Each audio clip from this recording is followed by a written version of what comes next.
What's up gamers, DreamcastGuy here, reviewing today Onimusha Warlords Remastered. Yes, this is in fact my very first video of the new year, so thank you all for the crazy love I got in 2018, and now let's start off 2019 with an absolute bang by digging into this. By now, I think that a lot of us understand that the PlayStation 2 era was very much a time of invention, where every single studio and developer was incredibly excited about this dawn of new technology. With the invention of things like stronger graphical processing and the DVD disc, people were able to make games that were much bigger, much brighter, and quite frankly, much more fun. And one of the biggest studios that really stepped up to the plate was Capcom. It seemed like everything they put out during this time period was crazy amazing, but I always thought that Onimusha was one of the most unique, mostly because it was trying to do things that nobody else was. Some people don't know this, but during the development process, this was actually going to be a spin-off to Resident Evil, having a giant evil corporation in the ancient past creating sort of zombies, and only the samurai would be able to stop them. And now, seeing it in these brighter, more gorgeous visuals, you can further appreciate the really quirky roots of such a fantastic game. Now, Onimusha Warlords isn't perfect, but it's still exceptionally good and has actually aged very well. Anytime I'm going into an older game like this, I'm slightly nervous of there being some giant flaw that I hadn't noticed when I was a kid, or some weird issue that easily breaks the game, but there's not. I mean, really, this remaster is basically just the exact same game, but with better updated visuals. It's got 1080p, it's widescreen, and other than that, it doesn't do much. It does seem like they ever so slightly tinkered with the controls to try and make things respond a little bit more, but this is still the epic masterpiece of yesteryear that it's always been. So what I want to do with this video is kind of just highlight what this game was, because I feel like some people may have forgotten it. Onimusha Warlords follows a solo samurai by the name of Samanosuke, and he's somebody who's very talented with the blade and being able to figure out very nasty situations, but he's not somebody that's really eager to get into that next big fight, which is unfortunate because this is a time period of crazy civil war. Armies are clashing against each other, piles of bodies are everywhere you look, and it seems like the only way to really save people is to sometimes whip out your sword and chop off some heads. And in this scenario, unfortunately, that's what Samanosuke is going to be doing a ton of. Demons, also known as Oni, have suddenly burst into the countryside and kidnapped the princess, which is a personal friend of our hero. So now he's going to have to try and basically chop his way through armies of these undeadish style creatures, rescue her, and hopefully the entire world in the process.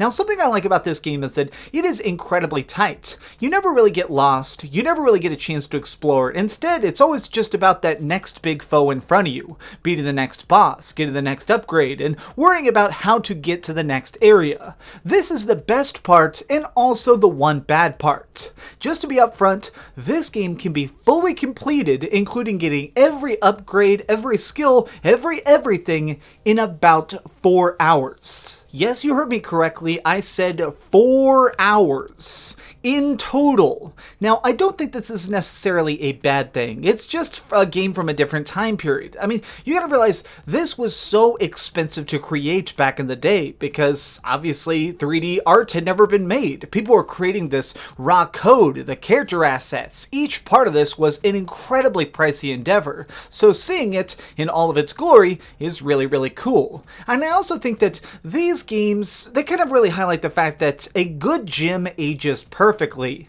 In this game, you're kind of just going along fighting the limited amount of enemies that are in your path, but they're constantly respawning. You can go around chopping people up over and over again if you want, doing little side missions like trying to get every single puzzle collectible, or even trying to dig into the lore if you want. But if you're somebody like me, one of the best glories is simply getting into the chaos, going out there, slashing people up, and collecting souls. You see, Onimusha is really centered on the idea that our hero is somebody who's not like other people. True, there are some great swordsmen out there, but he alone has the ability to actually capture the souls of those he defeats. Whenever you slay somebody that's demonic, you can actually suck in their souls and later on use that energy to upgrade each of your major weapons. Now, there's only a couple of them, basically a wind blade, a fire blade, and electric blade, and each of them though thankfully operate very, very different, giving you more power but less speed, or something that makes it where you could do tons and tons of hits in a flurry, but also not have a great amount of defensive capabilities.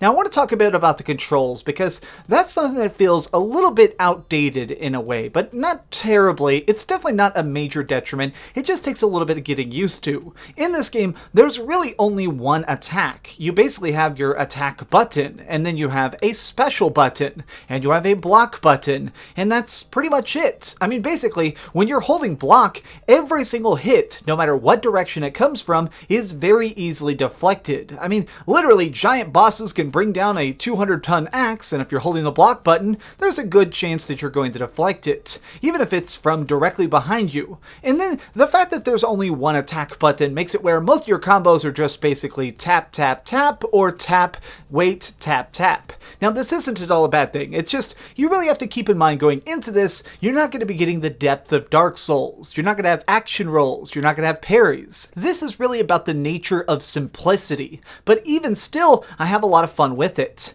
It is a little bit easy, though. Sometimes I realize that games in the last few years have started to get very difficult again, giving us big complicated bosses and areas where you have to grind in order to progress, and that's not really the case here. I mean, for the most part, I actually defeated most of the enemies here without ever being touched. Like, this dude here is one of the first main bosses, and as you can see, he is just so freaking slow that I'm able to literally walk circles around him while striking his weak spot. Despite the rather goofy ease of it though, I still had a lot of fun trying to learn all the different enemies' attack patterns. Are they going to be a tentacle monster that can reach underground, or somebody who's able to replicate themselves? Are there going to be shadow ninjas? And what's really cool is, as you get better at fighting off all these enemies, there is always a place you can go to truly test yourself, called the Dark Realm. Now basically, there are several different spots in the game where you can go and access this special tower that gets deeper and deeper and deeper, basically letting you fight your way to the very lowest layers of hell. And along the way, you're going to be getting all sorts of cool upgrades and bonuses, along with, of course, tons and tons of souls to further upgrade and strengthen your own armor. Now, this stuff is actually really cool because it feels like something that is, honestly, it feels a little bit like it's just filler to try and slow things down, but the combos are so fun and the combat is just so visceral that I still had a great time with it. I mean, I put several hours just into this. I didn't need to. I maxed out all my weapons relatively quick, but I still found myself going back to the challenge tower just to goof off with it. Especially if you're playing this on Nintendo Switch. It's kind of the fun thing to do when you just want to goof around. It's not about getting a high score, it's not about defeating the last boss, so much as it is about creating your own little nasty, gory journey down through this tower. Now, one thing I do think it's important that I warn you about is that while this game cleaned up amazingly, giving it really nice new visuals and some really good backdrops, this is still based around fixed camera angles. Something that was incredibly popular back in the day, and something that personally I'm very used to. It doesn't bother me whatsoever, but you definitely have to try and get acclimated to it. What that means is, as you're running around the world, you're basically just on predetermined backdrops, little maps, and sort of like pictures, and whenever you're running along, the camera just shifts. You can't control it, you don't get a chance to decide it, it's just its own little beast, and depending on where it goes, you have to try and basically get around so how you can adjust. And for the most part, this didn't really cause me too much trouble. I think that the way the cameras are placed is quite smart, but for some bosses, like this dude on top of a rooftop where the camera kept shifting back and forth, I did have some troubles. I mean, this dude in general is a 9-foot-tall giant demon samurai guy, but he's not really that tough. I mean, to be quite honest, I could easily take him down, but every time the camera would shift back and forth, all my controls would get reversed, so I would end up missing very easy openings simply because I was getting messed up by the game instead of myself. Despite this though, I still had such a good time with this, and the fact that it's only $20 makes it a lot easier to swallow. Really, now that they've finished this, I'm kind of hoping that they remaster the second game next, because personally that is my very favorite, and hopefully we finish off with the third game, or Dawn of Souls. Give us all the Onimusha games in one giant collection and I would happily buy it, but for now, even having this is pretty dang cool. Okay, so we've heard some good and some bad, but let's go to the ratings board and put a big number on it. I am giving Onimusha Warlords Remastered an 8.5 out of 10. Right now we're in that time of the year where there's not a lot to buy, there's not a lot to play, and we're still kind of winding down from all the big releases of last year. If you have a Switch, a Ps4, or an Xbox One, and you're looking for something that'll occupy you for a day or two, maybe a nice weekend game, I do recommend you pick this up. It's a nice piece of history that I think, if you haven't tried before, is certainly worth looking into. Thanks so much for watching, gamers. If you enjoyed this video, please give it a like, share with your friends, and subscribe if you haven't already. But do the biggest favor of all and keep dreaming. I have a feeling that at some point I probably mispronounced a word and everybody in the comments is going to make fun of me. If I said anything wrong, just realize that, well, I'm dumb and I say stuff wrong. Thanks so much for watching that video. If you want to see something else, you can always click this link to see what I put up last, or, subscribe and see what's coming up next. Also, I promise that whatever I do, it'll try not to suck.